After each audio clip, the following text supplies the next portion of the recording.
Bonjour, aujourd'hui nous allons réaliser avec Vincent un micro-trottoir sur la thématique de l'emploi.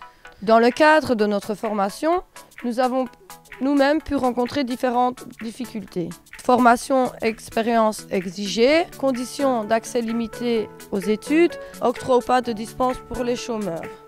Cela n'est que quelques exemples des difficultés rencontrées. Tout ça donne vraiment l'impression d'être des marionnettes que le système cherche à tout prix à mettre dans des cases sans se soucier de l'être humain.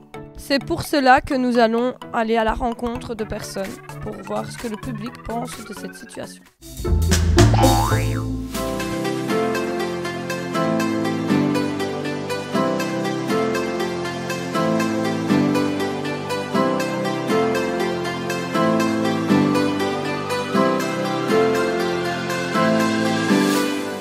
Est-ce que c'est un métier pour toi qui te plaît et que tu comptes aller plus loin ou pas? Oui.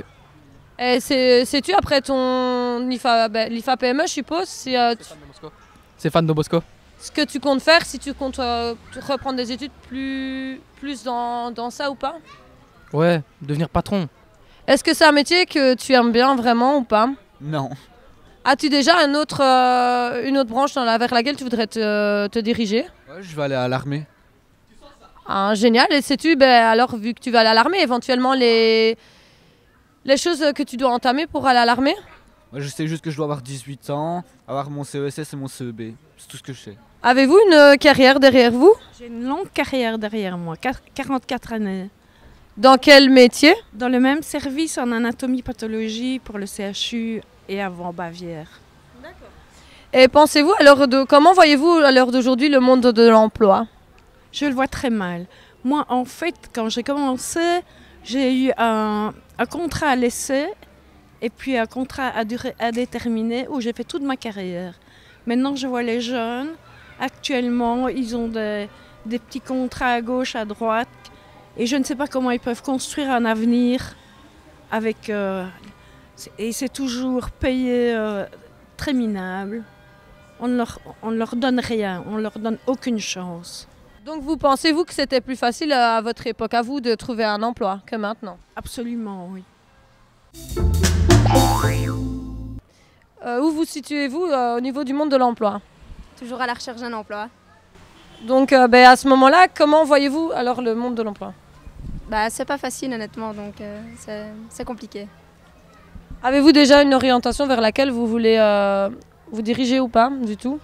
Oui bien sûr, mais il faut refaire des formations maintenant. Donc, Vous n'êtes pas fort... Non, j'ai arrêté assez tôt, donc moi je suis obligée de passer par une formation. On est tous obligés malheureusement maintenant de...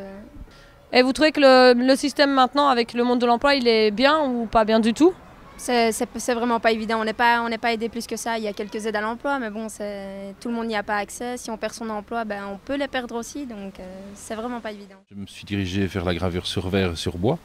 J'ai acheté une machine, une graveuse laser, et puis je me suis dit que le cuir, ça j'avais déjà travaillé, je me suis dit que ça pouvait quand même, on pouvait s'amuser avec ça aussi. Donc j'ai développé ça, et maintenant j'ai plusieurs articles, comme que ce soit des nœuds papillons en cuir, des bracelets, des attaches de foulard, et on fait à la demande aussi, donc selon. Et quel a été ton parcours pour être artisan? Chipoter beaucoup, voir un père qui bricolait énormément, une mère qui bricolait énormément. Donc, et puis, plus je suis nerveux, plus je dois faire quelque chose de minutieux. Donc, il faut que je sois nerveux, entre guillemets, pour terminer vraiment pile poil. Et pourquoi as-tu arrêté tes études, ton travail en tant que photographe? Pour plusieurs raisons. La société qui s'appelait Photo a fait faillite en 2015. Moi, je suis parti un peu avant, sentant un peu l'oignon, et j'ai eu un parcours un peu dans tout. Je me suis reconcentré sur l'artisanat sans formation. J'ai appris sur le tas. Voilà, donc c'est un peu la fibre artistique qu'on a dans la famille. Donc le métier de photographe, tu ne le conseillerais à personne alors? Si comment dire, s'ils ont moyen d'être soit employés dans une société qui fait le reportage de mariage, Mais c'est fort compliqué les mariages. Sinon, au niveau photographie, moi je conseille justement d'aller faire des photos, de prendre un appareil, de se défouler, de chercher les belles choses qu'il y a dans la nature. Oui. Bonjour, aujourd'hui nous allons poser une question à un individu un peu particulier pour lui demander éventuellement comment lui trouve le monde de l'emploi. Bonjour Lan, comment trouves-tu le monde de l'emploi aujourd'hui? T'écoutes?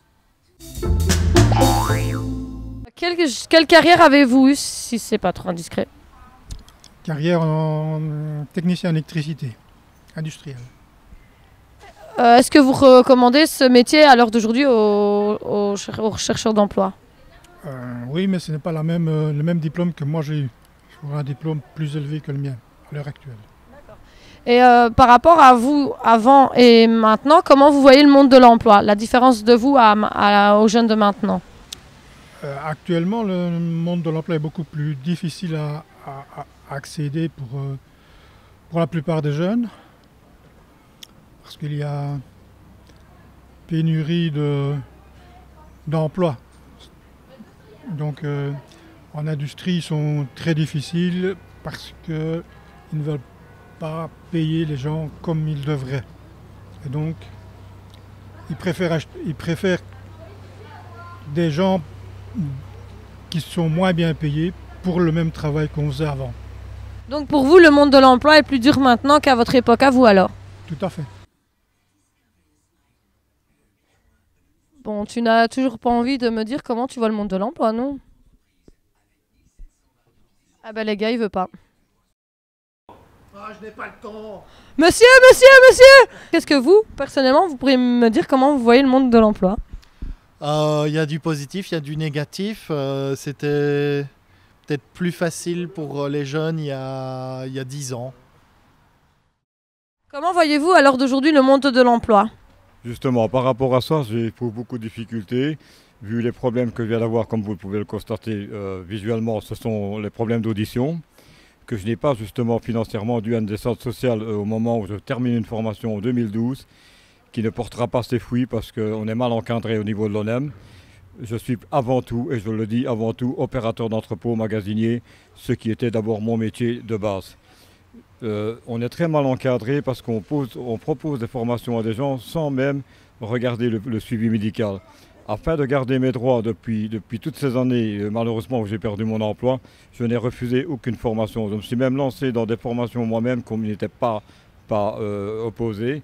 Aujourd'hui, je n'ai toujours pas d'emploi. Comment voyez-vous le monde de l'emploi à l'heure d'aujourd'hui?